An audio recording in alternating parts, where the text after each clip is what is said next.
There's one last feature that we'd love to highlight, which is in health. Here to share this feature, we have Sam.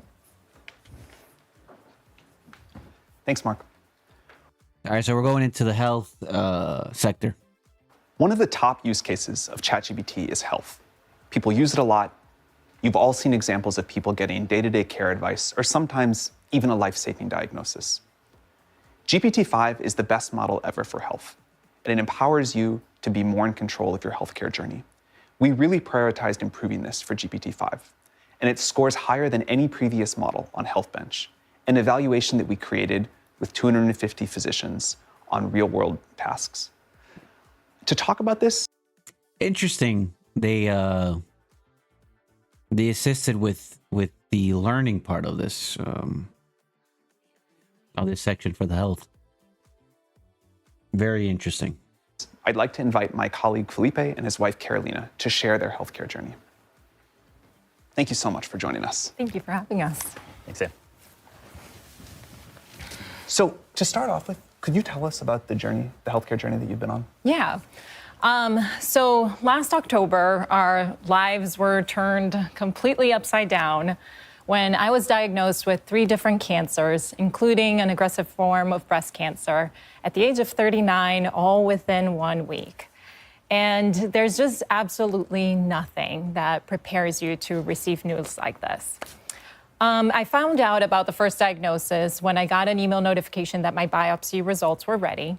I decided to open it, and when I opened it, I saw the only 2 words that I could understand from the report, which was invasive carcinoma, and I knew that wasn't good, but everything else was just a blur of medical jargon. So I completely panicked, and in that moment did the first thing that I thought of, which was to take a screenshot of the report and put it into ChatGPT to see if it could just help me understand what this meant. And within seconds, it... By the way, what she's describing, this is where we're at. I mean, we're literally, importing photos, things that we just... This is the next phase of Google, asking Google. Okay, so this is exactly what I was talking about before, that you're willing to ask Google more private, sensitive questions and before you ask anybody else, because you want to find out on your own. I don't know, it kind of gives you more of like an assurance or some kind of safe answer. Safe, you're in a safe place, so you're always perhaps asking Google first. And now with GPT, it's the next phase of asking sensitive questions and seeing what the results are, right? So this is an example of that. It translated this complex report into plain language that I could understand. And in this moment of overwhelm and panic, I had a little bit of clarity about what was going on. By the way, it's basically like someone that made the report, could be a doctor, could be whatever it is, a physician. They're sending this report that perhaps you look at it and you're like, I don't know what the hell it's saying here. I need a better understanding. So they're going to ChatGPT to clarify exactly what someone that is super high-end professional that put it together is trying to say to them. Okay, so that's exactly where we're at. And that moment was really important because by the time I got a hold of my doctor and we got on the phone, which was 3 hours after I had seen the report, I had a baseline understanding of what I was facing, and we were able to jump into a conversation about what to do next. And how have you been using ChatGPT throughout? I've used it in so many different aspects of my journey, but one of the ways that I found it most powerful is in helping me make critical decisions and in helping me advocate for myself. So we're talking about people that, work in the line of helping other people, psychiatrist. This is like part of the psychology career path, helping people calm down, how they can go through something like what she has. Chat GPT is figuring this out and giving you sort of like a path of how to live with certain difficulties. So, to share an example, when I was facing a decision about whether or not to do radiation as part of my treatment, the doctors themselves didn't agree. My case was nuanced, and there wasn't a medical consensus on the right path. And so the experts turned the decision back to me as the patient. And for me, bearing the weight of this decision that could have lifelong impact felt really heavy, and I didn't feel equipped to make the call. So I turned to ChatGPT to gain knowledge and understand the nuances of my case. And again, within minutes, it gave me a breakdown that not only matched what the doctors had already shared with us, but was much more thorough than anything that could fit into a 30-minute consultation. And it went further. It helped me weigh the pros and cons. Health sector, embrace quickly.